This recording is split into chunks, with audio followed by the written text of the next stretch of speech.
Saya kasih rahasia besarnya. Sepanjang Anda betul-betul ikhtiar dilakukan karena Allah, maka perhatikan baik-baik.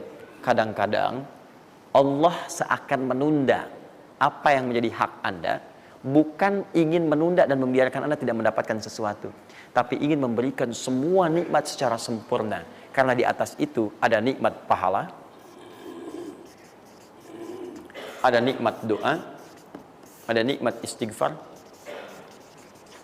ada nikmat usaha, dan nikmat hasil yang tiada terputus. Tidak terputus. Lihat sini.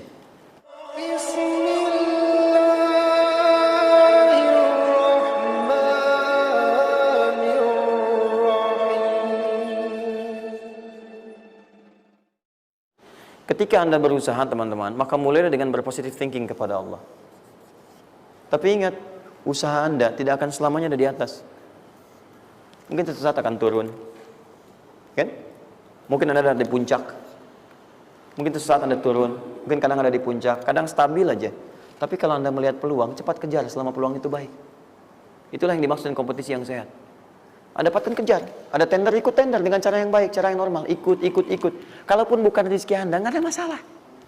Dan jangan pernah macam-macam lah. Saya dah ajar kan nggak pernah nyogok sama malaikat. Malaikat cepat sini dah gitu. Saya kan di sini Nabi gitu kan. Kau minta apa saya kasih, kan nggak pernah. Ya biasa aja bolak-balik. Ya walaupun mungkin ketika Anda kejar itu bukan bagian Anda, mungkin cuma fata morgana, nggak ada masalah. Saya kasih rahasia besarnya.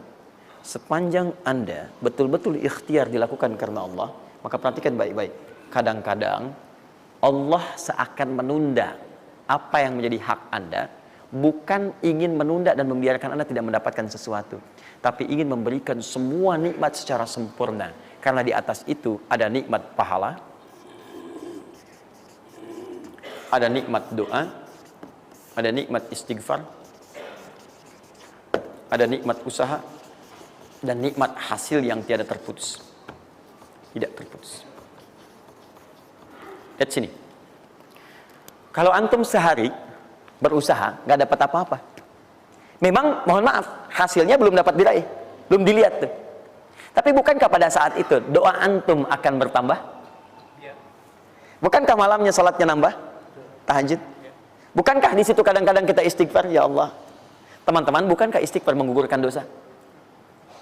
Bukankah berdoa menambah harapan, mengakumulasikan sesuatu? Bukankah tahajud menambah pahala lagi? Kadang-kadang yang diinginkan oleh Allah pertama kali bukan dunia dulu. Ketika Allah mencintai seorang hamba, dia akan berikan pahala akhirat dulu. Karena dunia itu sifatnya sementara. Hei fulan, kamu kemana aja? Kemarin kamu jauh dari saya, baru sekarang kamu pikir dekat dengan saya. Saya nggak pengen kasih dunia dulu, dunia itu kecil. Kalaupun di seekor sayap samuk sebelahnya, sebelah sayap nyamuk ada dunia itu ada nilainya, saya kasih buat kamu deh, nggak ada nilainya. Ya, karena itu saya ingin kamu akhirat sempurna dulu. Saya ampuni dulu dosa-dosa kamu yang kemarin. Begitu sudah diampuni, hari kedua istighfar lagi diampuni, saya kasih pahala yang banyak. Begitu pahala udah dapat, dosa udah diampuni, baru dunia diakumulasikan. Karena hukum dunia itu, kalau antum usaha akan terus diberikan. Jadi nggak ada yang nggak dikasih. Jadi kalau antum sehari bekerja ini, kelihatannya nggak dapat apa-apa. Bukan nggak dapat apa-apa, disimpan untuk diakumulasikan.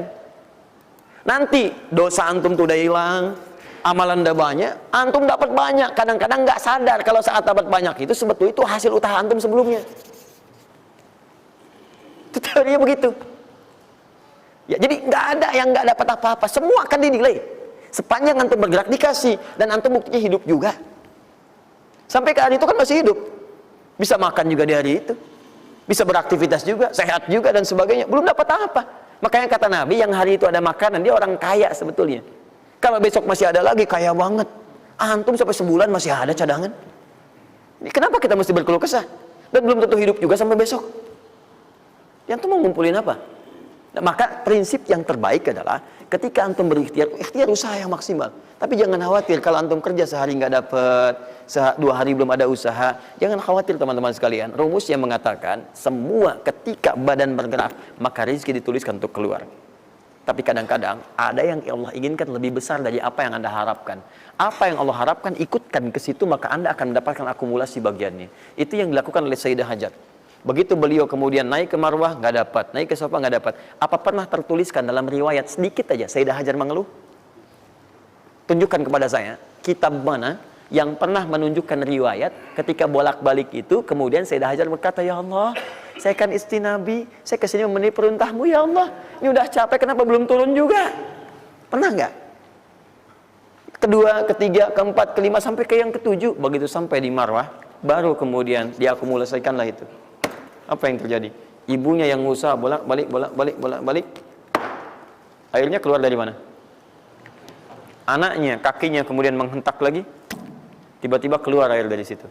Pertanyaan saya, ibu yang lebih tahu di belakang. Kan kalau anak itu sedang haus, pasti tangan kakinya bergerak kan? Kenapa saat pertama disimpan bergerak, airnya keluar? Sudah 7 kali bolak-balik, baru air keluar. Silakan lihat riwayatnya. Pada hentakan itu, ketika 7 kali ibunya bolak-balik, malaikat mengepakkan sayapnya. Itu yang menghantam air dan keluar air. Malaikat yang ditugaskan Allah memberikan rezeki namanya Mikail.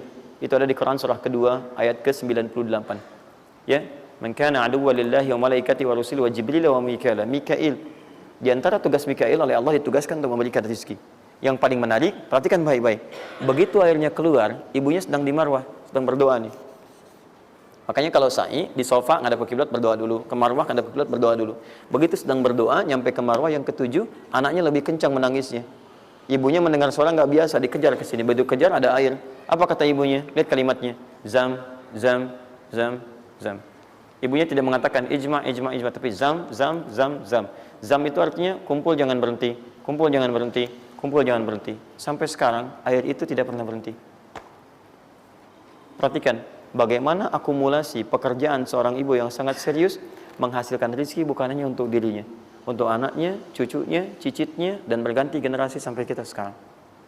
Kita aja ke zaman Nabi Muhammad, itu teman-teman sudah lewat 15 abad. Nabi Muhammad ke Nabi Ismail 29 generasi. Satu generasi bisa ribuan tahun.